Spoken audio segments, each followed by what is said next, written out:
और पीएम मोदी की अपील पर लखनऊ के लोगों की भी हमने प्रतिक्रिया ली। उन्होंने क्या कहा है आपको सुनवा रहे हैं।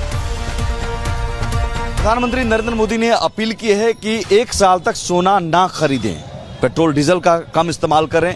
क्या असर पड़ा है सर्राफा मार्केट पर? लखनऊ का मशहूर सर्राफा मार्केट, चौक स्थित सर्राफा मार्केट है ये, और यहाँ हम जानने की कोशिश करते हैं कि इस मार्केट पर क्या असर पड़ा है। कई दुकानें खाली पड़ी हुई हैं, कस्टमर्स की कमी नज़र आ रही है, ग्राहकों की, चूँकि अमूमन ये गलियाँ जो है वो लोगों से पटी पड़ी रहती हैं, लेकिन यहाँ पर देखिए दोनों तरफ जो है ज्वेलर्स की दुकान और ये तमाम जो है वो खाली बैठे हुए हैं।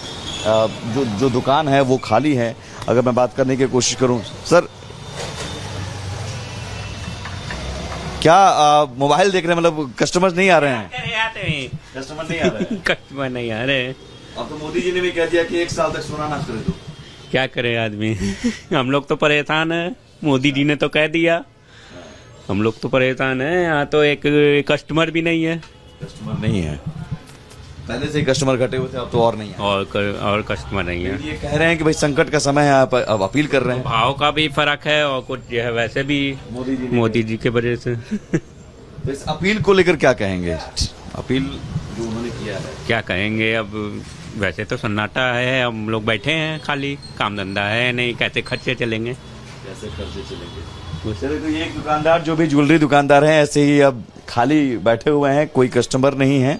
और अमूमन लोग सोना खरीदने आते हैं, ज्वेलरी खरीदने आते हैं, लेकिन यहाँ पर देखिए दोनों तरफ दुकानें आप दिखाइए, इस तरफ भी देखिए। एक सिम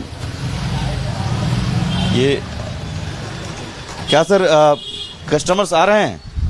कस्टमर्स आएंगे, उम्मीद करते हैं। लेकिन मोदी जी ने अपील किया है कि सोना ना खरीदें, 1 साल तक ना खरीदें। क्या देखिए, अब उन्होंने कुछ कहा है सोच करके, अब कैसे उसका प्रोग्रेशन होगा वो वक्त बताएगा। बाकी ना खरीदने से कोई इकोनॉमिक सोल्यूशन तो मिलना नहीं है, लगता नहीं है हमें। आप लोगों पर तो एक सराफा मार्केट पर बड़ा असर पड़ सकता है। बिल्कुल पड़ेगा। सराफा मार्केट में एक सराफा इकोसिस्टम है जिससे काफी लोग जुड़े हुए हैं। अगर ये नहीं आए, कस्टमर्स नहीं आएंगे तो वो इकोसिस्टम हिलेगा। और गवर्नमेंट एक टैक्स इम्पोज करे हुए है, तो वो टैक्स कहाँ से पे करेंगे? टैक्स लायबिलिटीज कहाँ से निकाल के देंगे गवर्नमेंट को? उन्होंने तो कह दिया कि खरीदना नहीं है। जब कस्टमर्स नहीं आएंगे तो दुकानदार टैक्स कहाँ से देगा? और टैक्स नहीं देगा तो इकोनॉमी, जीडीपी कहाँ जाएगी? और पेट्रोल डीजल का कम इस्तेमाल कर रहे हैं, ये तमाम चीजों, ईरान युद्ध को लेकर, संकट को लेकर संकट है, सबको समझना चाहिए। रिडक्शन अच्छा है, बट ये अपील करना कि आप परचेज ना करें, थोड़ा सा नहीं जमता है। ना व्यापारी को जमता है, ना एक एज अ वोटर हमें जमता है।